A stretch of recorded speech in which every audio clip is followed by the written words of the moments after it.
Former anti-vaxxers, what caused you to change your mind?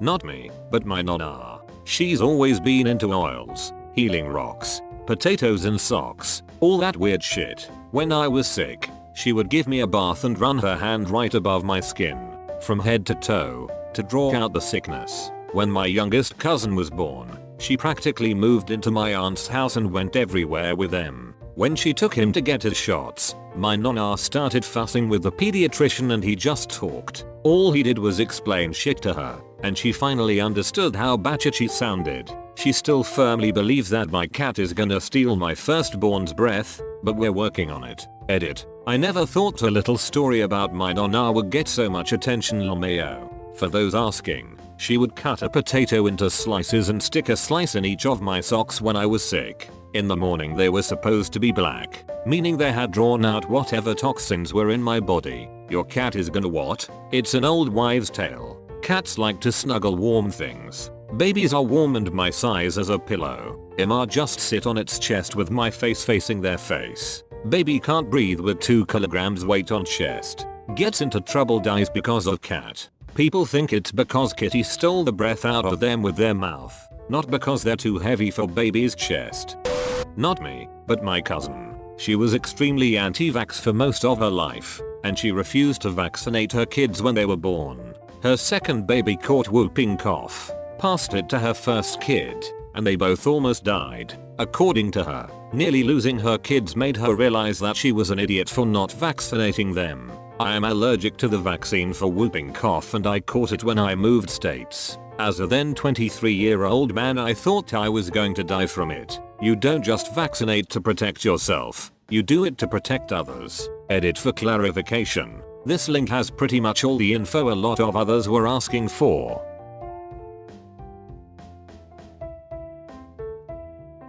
It resulted in an IQ visit and the inability to get the updated preventive booster shot in my older years. I had lived in an area where anti-vaxxing was pretty common, unbeknownst to me upon moving there, and I most likely contracted it from church or my daughter's daycare. When I caught it finally, I would cough until I literally could not breathe. Felt like I was drowning. I remember one of the bad episodes I actually had coughed so bad and it transformed into this episode where I ended up vomiting. Pretty much scarred my oldest for life on that one. Just vaccinate, dude. There's lots of believable conspiracies out there, but this isn't one of them. This right here. If you're not vaccinated for legitimate reasons like this, you have to depend on herd immunity, and people who are refusing to vaccinate themselves or their children are putting everyone who cannot get vaccines at an unnecessary amount of risk. That's the problem with most anti-vaxxers. They don't understand until it actually happens to them. They don't understand until it actually happens to them. Copy and paste that for a multitude of other callous actions. So many people are dense as fuck or seemingly lack empathy until it affects them directly. Reminds me of every motherfucker who seems happy to insist that she was asking for it until you frame it as, what if it was your daughter, mother, sister?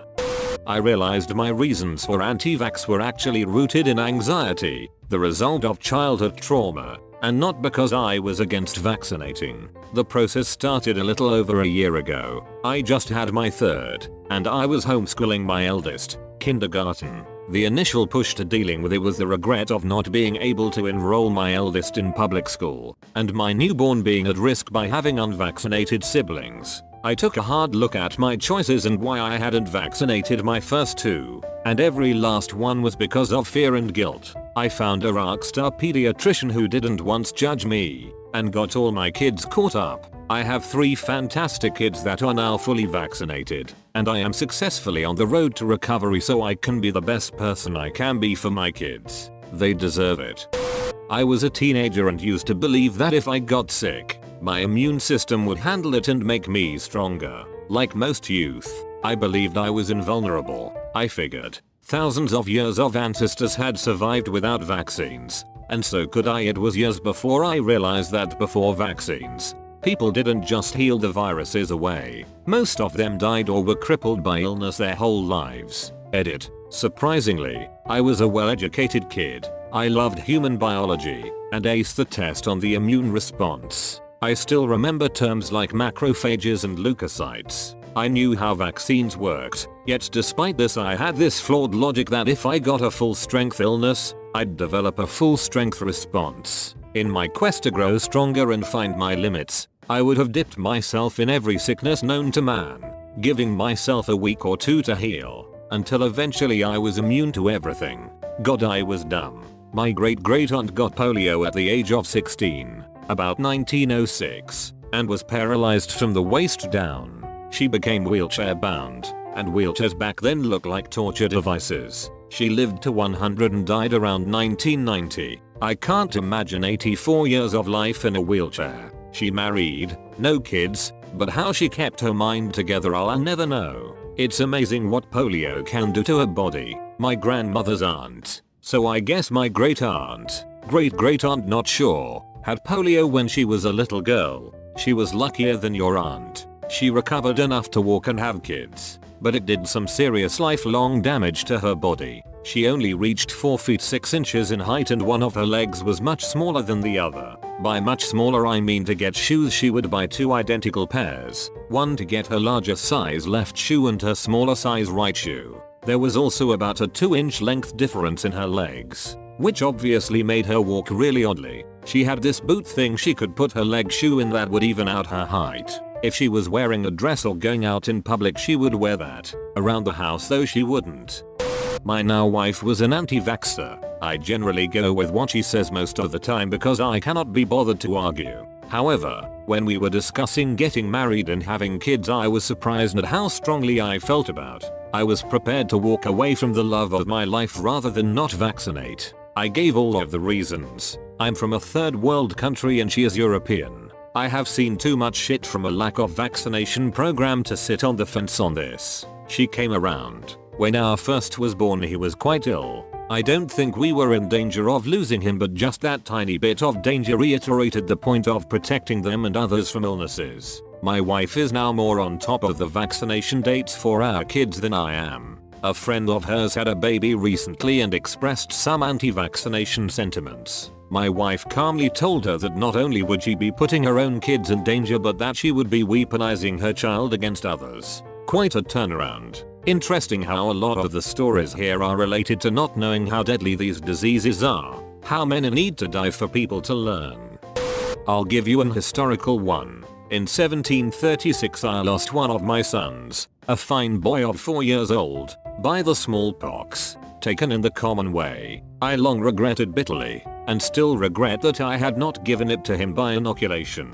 This I mention for the sake of parents who omit that operation, on the supposition that they should never forgive themselves if a child died under it. My example showing that the regret may be the same either way and that, therefore, the safer should be chosen.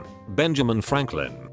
I met my mother-in-law who is the ultimate anti-vaxxer and realized how fucking crazy she sounds and I didn't want to end up like that. Also I have a baby daughter who I would like to live a long healthy life. How do you feel for the autism people who became scapegoats in all this? Hey student nurse here. Vaccines do not cause autism so don't worry. The researcher who published it had their license taken away from being paid to make that up. It's been debunked, please get your vaccinations.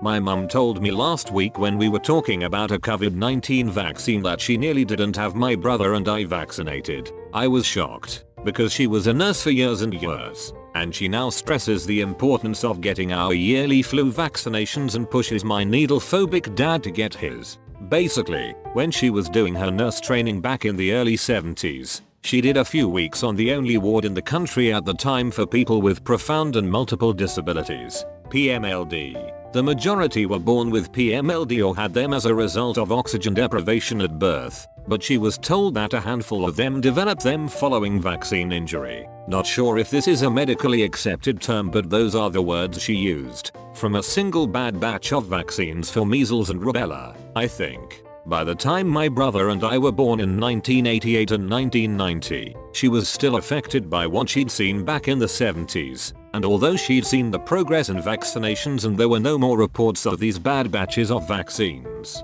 she didn't allow them to give us our first vaccine doses on time. It wasn't until my aunt, also a trained nurse, showed her the latest stats and research about vaccines that she reluctantly decided to have us vaccinated. I was 1 year old at the time and scheduled for the MMR jab. It was the MR vaccine that she was told caused these vaccine injuries, and she was very reluctant to go ahead with it, but ultimately agreed that both my brother, 2.5 at the time, needed to catch up on all our vaccines. She didn't take us to get them. She sent my dad instead, again, needle phobic, and he and I apparently cried the whole time.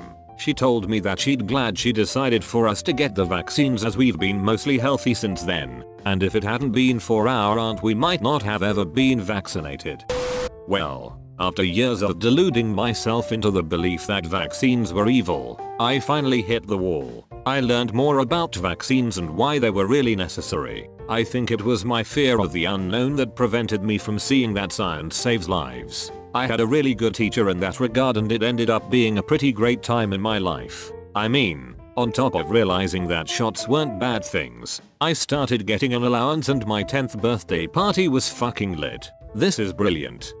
I read an article about a mom who changed her view on vaccinations because of how radical the anti-vax groups were. A lot of them were anti-gay, anti-abortion, and so crazy about all of it. Pro the dumbest shit, like oils. Pushed the agendas of things that were obviously false. It made her step back and change her entire outlook on the anti-vax movement. I wish I could find this article. It was pretty interesting. Probably on Facebook, but she made great points against them. I also feel like some of it is fooled by people purposefully to sell stuff, fear the vaccines and big pharma. Instead have this pure, organic miracle oil from the sacred mountains of Bertolli. It will cure everything. Yours for only $30 per tiny bottle. Yes, I bet the leaders of these stupid societies, such as the flat earthers, know that what they say is wrong, but they just want to make a fortune out of it. That's literally how it all started. Andrew Wakefield trying to make money out of discrediting the existing vaccine.